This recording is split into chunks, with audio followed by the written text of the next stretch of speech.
2 वर्षाच्या उत्स्फूर्त प्रतिसादानंतर राधेय सेवा फाउंडेशन सांगलीतर्फे सांगली मॅरेथॉन 2024चे आयोजन रविवार दिनांक 29 डिसेंबर रोजी करण्यात आले होते। कल्पद्रुम क्रीडांगण नेमिनाथ नगर येथे पहाटे 5 ते 10 या वेळेत मॅरेथॉनला सुरुवात करण्यात आली।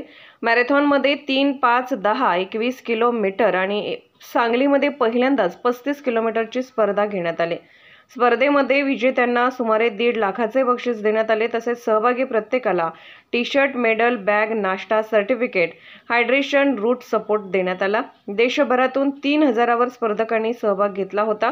स्पर्धेची सुरुवात नेमिनाथ नगर ग्राउंड येथून करण्यात आली। तिथून मार्केट यार्ड, पुष्पराज चौक, राम मंदिर चौक, काँग्रेस भवन, राजवाडा चौक, गणपती मंदिर, टिळक चौक, सांगलीवाडी, लक्ष्मी फाटा आणि कसबे डिग्रस फाटा इथून परत याच मार्गे नेमिनाथ नगर क्रीडांगण येथे स्पर्धक उतरले।